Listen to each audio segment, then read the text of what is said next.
दिल्ली के लोग जो पानी की बूंद बूंद के लिए तरस रहे हैं, उन्हें हम बता दें कि दिल्ली में जल संकट यानी कि वाटर क्राइसिस खत्म हो सकते हैं।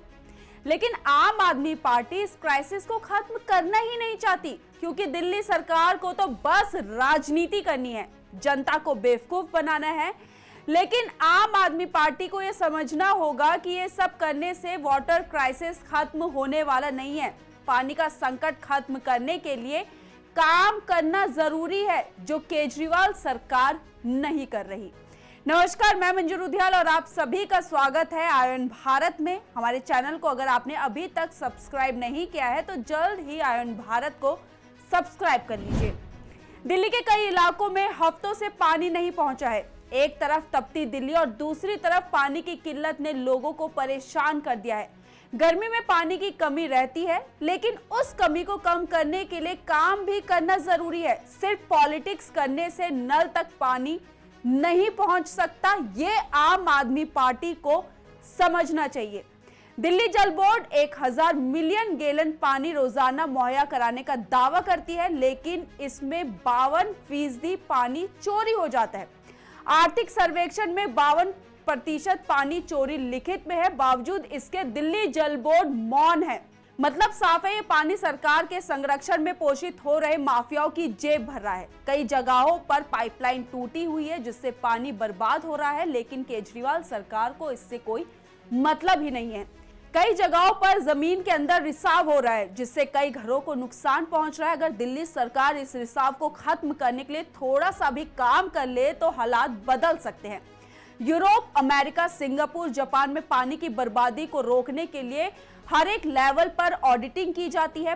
पानी खपत का भी ऑडिट होता है, जिससे घरों में होने वाली बर्बादी का पता लगाकर उसे रोकने के लिए कदम उठाए जा सके। लेकिन दिल्ली में ऐसा कुछ भी नहीं हो रहा। गर्मी का मौसम है तो स्वाभाविक रूप से पानी की खपत बढ़ सकती है। बढ़ी हुई डिमांड को पूरा करने के लिए दिल्ली सरकार शुरू में कई वादे करती है, लेकिन कोई ठोस कदम नहीं उठाती। इसका सबसे बड़ा उदाहरण तो यही था कि अरविंद केजरीवाल जब तिहाड़ में थे तो उन्होंने अपनी पहली चिट्ठी में कहा था कि मेरी दिल्ली की जनता को पानी की समस्या नहीं होनी चाहिए। अब वो जेल से बाहर भी आए और फिर दोबारा से तिहाड़ चले भी गए हैं, लेकिन पानी की समस्या वहीं की वहीं है। पहले दिल्ली को डीएसबी नहर के जरिए हरियाणा से पानी मिलता था। कच्ची नहर में होने वाले रिसाव से लगभग 25% पानी बर्बाद हो जाता था। इस बर्बादी को खत्म करने के लिए पक्की नहर के कैरियर चैनल कैनाल बनाई गई, जिसके लिए दिल्ली ने हरियाणा सरकार को लगभग 500 करोड़ रुपए भी दिए। कोर्ट के आदेश पर हरियाणा ने साल 2014 में इस नहर के जरिए दिल्ली को उसके हिस्से का पूरा पानी देना शुरू भी कर दिया, जिससे द्वारका, बवाना और ओखला में 3 वाटर ट्रीटमेंट प्लांट शुरू हो सके। लेकिन इसके बाद पानी की उपलब्धता बढ़ाने के लिए आम आदमी पार्टी ने कोई भी ठोस कदम नहीं उठाया। मुनक नहर में हरियाणा से करीब 550 क्यूसेक पानी छोड़ा जाता है, जिससे कि 425 क्यूसेक पानी वजीराबाद जलाशय में पहुंच सके। साथ ही पानी पल्ला के पास यमुना में भी गिराया जाता है। यमुना से पानी वजीराबाद जलाशय में आता है, लेकिन 1 दशक से इस जलाशय की सफाई नहीं हुई है, जिसके कारण गाद जमा हो गया है। पानी जितना जमा हो सकता था वो जमा नहीं हो पा रहा। इन जलाशय की सफाई 1-2 साल में जरूरी है, लेकिन जल बोर्ड ये काम नहीं कर रही और अपनी इस नाकामी को छुपाने के लिए हरियाणा सरकार को टारगेट कर रही है। आम आदमी पार्टी की सरकार ने कुछ साल पहले यमुना किनारे तालाब बनाने का ऐलान किया था। कुछ तालाब बनाए भी गए, लेकिन उनका रखरखाव नहीं होने के कारण बाढ़ आने से वो तालाब नष्ट हो गए।